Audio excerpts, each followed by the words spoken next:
Megawatt বিদ্যুৎ উৎপাদনের সক্ষমতা অর্জন করল বাংলাদেশ। আলোক উৎসবের উদ্বোধন করলেন প্রধানমন্ত্রী। হরতাল দিয়ে দেশকে পিছিয়ে দিতে চান খালেদা জিয়া, অভিযোগ হানিফের। সংবিধান অনুযায়ী আগামী নির্বাচন, বললেন কামাল আহমেদ মজুমদার। হরতালের সহিংস ঘটনায় জড়িতদের বিরুদ্ধে দ্রুত আইনি ব্যবস্থা নেওয়া হবে, জানালেন সজীব ওয়াজেদ জয়। এবং পদত্যাগ নিয়ে পরস্পর বিরোধী মত দুই মন্ত্রীর। নাসিম বললেন, নিরঙ্কুশ ভোটে জয়ী প্রধানমন্ত্রী পদত্যাগের প্রশ্ন ওঠে না।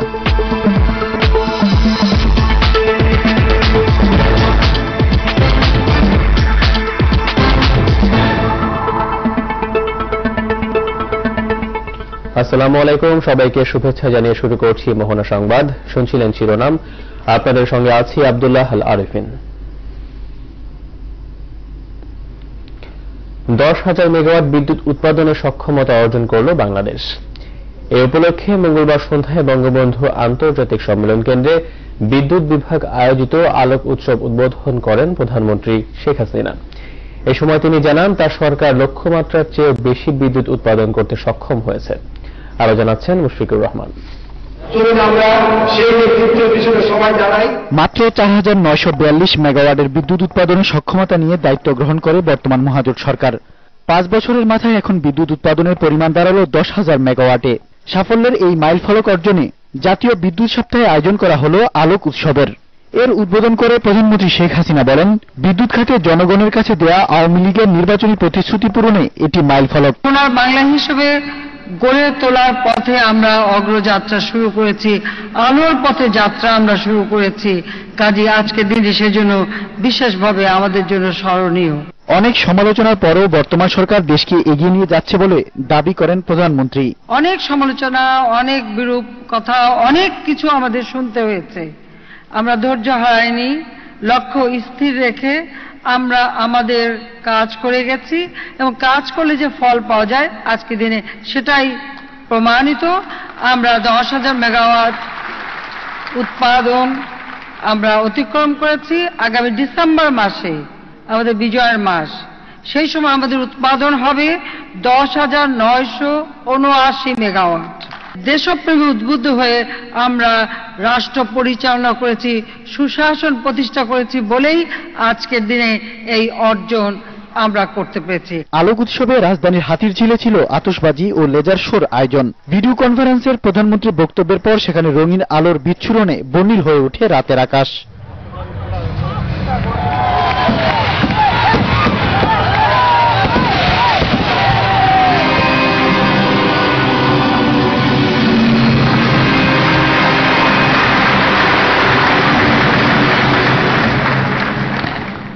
মনোগ্রাহী এই প্রদর্শনী দেখতে সেখানে ছিল হাজারো মানুষের ভিড়।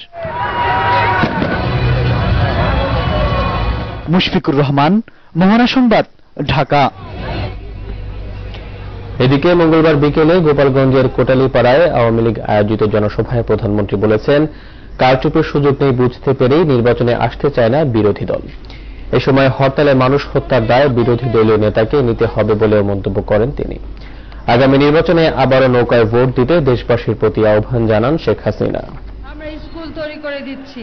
15 আগস্টের খুনি, 3রা নভেম্বর জাতীয় চার নেতার খুনি, তাদেরকে যিনি মদত দেয়, ভোট চুকে পার্লামেন্টে বসায়, আর যিনি 21 আগস্ট আইবুর রহমানকে হত্যা করেছে, আমাকে হত্যার চেষ্টা করেছে, তারপরেও জনগণের স্বার্থে, জনগণের কল্যাণে, জনগণের মঙ্গলের জন্য, দেশের মানুষের কষ্ট দূর করার জন্য এরপরেও আমি ওনাকে ফোন করেছি, দাওয়াত দিয়েছি। উনি আমার দাওয়াত রাখলেন না, আমার কথা রাখলেন না। উনি আবারও হরতাল দিয়ে, ওই সময় হরতাল দিয়ে 20 জন মানুষকে উনি হত্যা করলেন, পুড়িয়ে মারলেন। এই 20টা মানুষের হত্যার দায় ওই বিএনপি নেত্রী খালেদা জিয়াকেই নিতে হবে, কারণ সেই এই মানুষকে হত্যার জন্য দায়ী। এবং এই হত্যার একদিন আল্লাহর রহমতে বিচার হবে।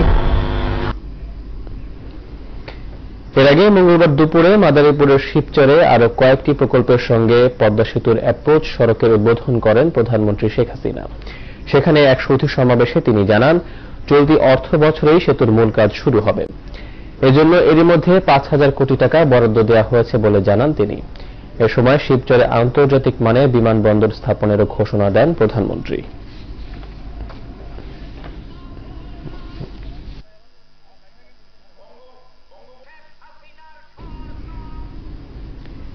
বিএনপি নেতৃত্বাধীন 18 দলীয় জোটের ডাকে দেশ জুড়ে চলছে 84 ঘণ্টার হরতাল। দুদিনের মতো মঙ্গলবারও রাজপথ ছিল অনেকটাই নিরুত্তাপ। ছোটখাটো কিছু ঘটনা ছাড়া হরতাল সমর্থকদের রাজপথে কোনো তৎপরতা ছিল না। রাজধানীতে চলাচল করে অসংখ্য যানবাহন। সদরঘাটে 5টি ককটেলের বিস্ফোরণ ঘটায় শিবির কর্মীরা।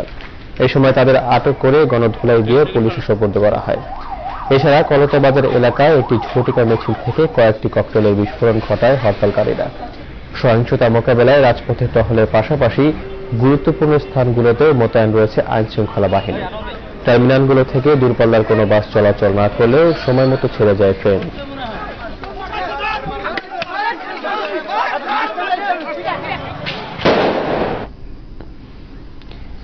পদত্যাগের পরও মন্ত্রীদের সরকারি সুবিধা দেয়া সংবিধান পরিপন্থী বলে মন্তব্য করেছে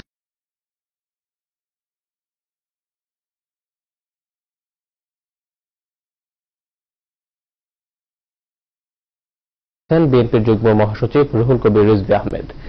মঙ্গলবার বিকেলে নয়াপল্টনে হরতালের তৃতীয় দিনের পরিস্থিতি নিয়ে সাংবাদিকদের সঙ্গে কথা বলছিলেন তিনি। সংলাপের নামে সরকার প্রহসন করছে বলে এ সময় বলেন রিজভী। আইন শৃঙ্খলা বাহিনীকে প্রাইভেট বাহিনীতে পরিণত করা হয়েছে এমন মন্তব্য ছিল তার। ক্যাবিনেট সেক্রেটারি ব্রিফিং করে বলেছেন মন্ত্রীদের পদত্যাগের কথা, অথচ মন্ত্রীরা দায়িত্ব আছেন এই কথা বলছেন। এই যে সংবিধান লঙ্ঘন, এর পরে যদি তারা গাড়িতে পতাকা ওড়ায় তাহলে এটা হবে সম্পূর্ণরূপে জাতীয় পতাকার অসম্মান। আমি আইন শৃঙ্খলা রক্ষাকারী বাহিনীকে বলবো, যেসব মন্ত্রী নিজেদের গাড়িতে পতাকা নিয়ে যাতায়াত করবে তাদের বিরুদ্ধে আইনানুগ ব্যবস্থা নিন। তা না হলে প্রমাণিত হবে যে আপনারা সরকারের প্রাইভেট বাহিনীর দায়িত্ব পালন করছেন। দিনের পর দিন অযৌক্তিক হরতাল দিয়ে খালেদা জিয়া দেশকে পেছনের দিকে নিয়ে যেতে চাইছেন বলে অভিযোগ করেছেন আওয়ামী লীগের যুগ্ম সাধারণ সম্পাদক মাহবুবুল আলম হানিফ। মঙ্গলবার দুপুরে রাজধানীর কারওয়ান বাজারে জাতীয় শ্রমিক লীগ আয়োজিত হরতাল বিরোধী সমাবেশে তিনি বলেন, বিরোধী দলীয় নেতা বোমাবাজি করে দেশকে বোমার রাষ্ট্র হিসেবে পরিচিত করতে চাইছেন। আরো জানাচ্ছেন নয়ন মুরাদ। হরতাল নৈরাজ্যের প্রতিবাদে আয়োজিত শ্রমিক সমাবেশে বিরোধী দলকে ধ্বংসাত্মক পথ ছেড়ে নির্বাচনের প্রস্তুতি নেওয়ার আহ্বান জানান বক্তারা। সমাবেশের প্রধান অতিথির বক্তব্যে আওয়ামী লীগের যুগ্ম সাধারণ সম্পাদক মাহবুবুল আলম হানিফ বিরোধী দলের তত্ত্বাবধায়ক সরকারের দাবিকে অযৌক্তিক বলে উল্লেখ করেন। তিনি বলেন, বর্তমান সরকারের অধীনে অনুষ্ঠিত সব নির্বাচনই সুষ্ঠু ও নিরপেক্ষ হয়েছে। আমরা এই সরকার আমলে যতগুলো নির্বাচন হয়েছে প্রত্যেকটা নির্বাচন আবার সুনিরপেক্ষ হয়েছে। বিভিন্ন স্তরে জাতীয় সংসদের উপনির্বাচন, সিটি কর্পোরেশন নির্বাচন, উপজেলা নির্বাচন, পৌর মেয়র নির্বাচন, ইউনিয়ন পরিষদের নির্বাচন, সকল নির্বাচন আবার সুনিরপেক্ষ করার মধ্য দিয়ে আমরা প্রমাণ করেছি বর্তমান সরকার জনগণের সরকার, জনগণের রায়ের প্রতি শ্রদ্ধাশীল।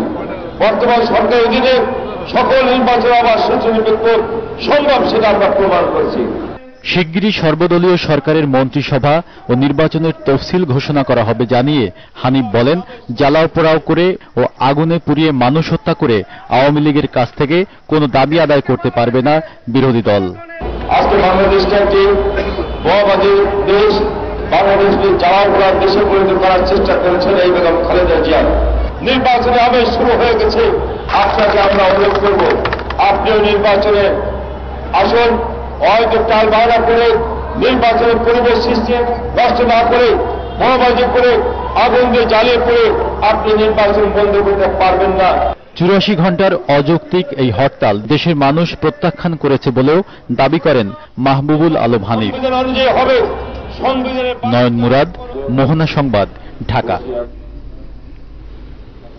কেউ সংলাপে আসুক বা না আসুক, সংবিধান অনুযায়ী আগামী নির্বাচন অনুষ্ঠিত হবে বলে জানিয়েছেন ঢাকা 15 আসনের সংসদ সদস্য ও মহানগর আওয়ামী লীগের সিনিয়র সহসভাপতি আলহাজ কামাল আহমেদ মজুমদার। মঙ্গলবার সকালে নিজ নির্বাচনী এলাকায় হরতাল বিরোধী মিছিল শেষে তিনি বলেন, বিএনপি অকারণ হরতাল দিয়ে জনজীবন বিপন্ন করছে। এজন্য খালেদা জিয়াকে বিচারের মুখোমুখি দাঁড় করাতে সরকারের প্রতি দাবি জানান কামাল আহমেদ মজুমদার। আরো জানাচ্ছেন পার্থ রহমান। মিরপুরের বিভিন্ন সড়কে হরতাল বিরোধী মিছিল, নেতৃত্বে ঢাকা 15 আসনের সংসদ সদস্য আলহাজ কামাল আহমেদ মজুমদার। বিরোধী দলের হরতাল মোকাবেলায় তার সঙ্গে রাজপথে নেমেছেন স্বাধীনতা যুদ্ধে পঙ্গুত্ব বরণ করা মুক্তিযোদ্ধারাও। মিছিল স্লোগানে মিরপুরকে হরতাল মুক্ত দাবি করেন নেতাকর্মীরা। বিএনপি যতই চেষ্টা করুক জামাত শিবিরকে বাঁচাতে পারবে না। বাংলার জনগণ এই মানবতা বিরোধীদের ফাঁসির রায় অবশ্যই কার্যকর করবে। খালেদা যে আজকে যে হরতাল ডেকেছে 4 দিনের হরতাল, কোনো হরতাল কেউ মানছে না, গাড়ি ঘোড়া সব ঠিক মতো চলছে। বেগম খালেদা জিয়াকে বলবো, আপনি যদি বাংলাদেশ ভালো না লাগে আপনি পাকিস্তানে চলে যান, আপনার তো এই দেশে থাকা দরকার নেই। আপনার রাজাকাররা আছে, আলবদর যাদের আছে বন্ধুরা আছে তাদেরকে নিয়ে আপনি বাংলাদেশ ছেড়ে চলে যান। দেশ যেভাবে উন্নয়ন হবে সেভাবে চিন্তা করতেছে না খালেদা জিয়া, চাচ্ছে তিনি ওই যে হরতাল দিয়ে জনগণকে দুর্ভোগ পাওয়ার জন্য। সমঝোতা তো আমাদের মাননীয় প্রধানমন্ত্রী আহ্বান করছেন, প্রধানমন্ত্রীর যে আহ্বান করছে সেই আহ্বানে তাকে সাড়া দেওয়া উচিত। জিয়াউর রহমান গণতন্ত্র বুঝতেন না, অগণতান্ত্রিক পন্থায় তিনি ক্ষমতায় এসেছেন। তারপর তিনি জাগদল গঠন করেছিলেন, সেই দল জাগে নাই, পরবর্তীতে বিএনপি করেছেন। তার ক্ষমতা দখল অবৈধ, অতএব তার দলটিও ছিল অবৈধ। বিরোধী দলের যে কোনো ষড়যন্ত্র মোকাবেলায় কামাল আহমেদের নেতৃত্বে সবসময় রাজপথে থাকার ঘোষণা দেন মিছিলে অংশগ্রহণকারী নেতাকর্মীরা। এই হরতাল আমরা প্রত্যাখ্যান করছি। রাজপথে আমরা কামাল আহমেদ মজুমদারের নেতৃত্বে আমরা রাজপথ ছাড়ি নাই, রাজপথ ছাড়বো না। সন্ত্রাসীদেরকে আমরা মোকাবেলা করব। ধন্যবাদ জানাচ্ছি আলহাজ কামাল মজুমদারকে। ইনার মতো নেতাই আমাদের প্রয়োজন, যারা এই দেশকে উন্নয়নের জন্য হরতাল মুক্ত রাখবে। আমরা আলহাজ কামাল আহমেদ মজুমদারের নেতৃত্বে ছাত্রলীগ সদা প্রস্তুত আছে, মাঠে আছে, তাদেরকে বিতাড়িত করে আমরা ঘরে ফিরি। মিছিল শেষে কামাল আহমেদ মজুমদার বলেন, বিরোধী দল একের পর এক হরতাল দিয়ে সংলাপের রাস্তা বন্ধ করে দিয়েছে। সারা দেশে নির্বাচনের আমেজ বিরাজ করছে। আজকে সংলাপে কে আসলো না সেটার দিকে তাকানোর আর সুযোগ নেই। সংবিধান অনুযায়ী অন্তর্বর্তীকালীন সরকারের অধীনে নির্বাচন হবে এবং সেই সরকারের প্রধান থাকবেন জননেত্রী শেখ হাসিনা। হরতাল ও অবরোধের মতো ধ্বংসাত্মক কর্মসূচি দিয়ে সাধারণ মানুষের জানমালের ক্ষতির জন্য বিরোধী দলীয় নেতার বিচারও দাবি করেন তিনি। আমি মাননীয় প্রধানমন্ত্রী জননেত্রী শেখ হাসিনাকে অনুরোধ করব, আপনি আরো কঠোর হন, সংবিধান অনুযায়ী এগিয়ে যান এবং যাদের কারণে আজকে দেশে এই দুর্ভোগ, যাদের কারণে যাদের নির্দেশনা মানুষ হত্যা করা হচ্ছে, গাড়িতে অগ্নিসংযোগ করা হচ্ছে, সরকারি সম্পত্তির ক্ষতি সাধন করা হচ্ছে, এদেরকে আইনের আওতায় নিয়ে এসে দ্রুত এদের বিচারের ব্যবস্থা করুন। অযৌক্তিক হরতাল দিয়ে বিরোধী দল জনসমর্থন হারাচ্ছে বলে মনে করেন কামাল আহমেদ মজুমদার। দেশকে রক্ষা করুন, দেশের মানুষকে রক্ষা করুন। পার্থ রহমান, ঘনা সংবাদ, ঢাকা। হরতালের নামে যারা মানুষ পোড়ায় তাদের অমানুষ আখ্যা দিয়ে এদের বিরুদ্ধে দ্রুত আইনি ব্যবস্থা নেওয়া হবে বলে জানালেন প্রধানমন্ত্রীর আইটি বিষয়ক উপদেষ্টা সজীব ওয়াজেদ জয়। মঙ্গলবার বিকেলে ঢাকা মেডিকেল কলেজ হাসপাতালের বার্ন ইউনিটে হরতালে সহিংসতায় অগ্নিদগ্ধদের দেখতে যান তিনি। হরতাল নয়, এটা সন্ত্রাসী কর্মকাণ্ড, এমন মন্তব্য করেন জয়। আরো জানাচ্ছেন বদিউজ্জামান সুজন।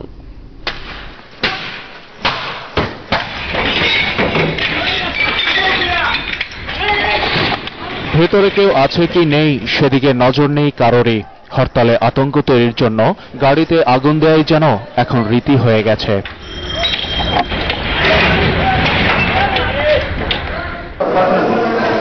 হরতালের আগুনে দগ্ধ হয়ে ঢাকা মেডিকেলের বার্ন ইউনিটের যন্ত্রণায় কাতরাচ্ছে অন্তত 26 জন নিরীহ মানুষ। বিকেলে তাদের দেখতে যান বঙ্গবন্ধু দৌহিত্র সজীব ওয়াজেদ জয়, সঙ্গে ছিলেন স্বাস্থ্যমন্ত্রী। সাংবাদিকদের সঙ্গে আলাপকালে জয় মন্তব্য করেন, যাদের মধ্যে মনুষ্যত্ব আছে তারা এমন কাজ করতে পারে না। 8 বছরের এক মেয়ে সুমি, মানে ওকে দেখে তো আমার প্রায় চোখে কাদা এসে যাচ্ছিল যে আমার মেয়ের বয়স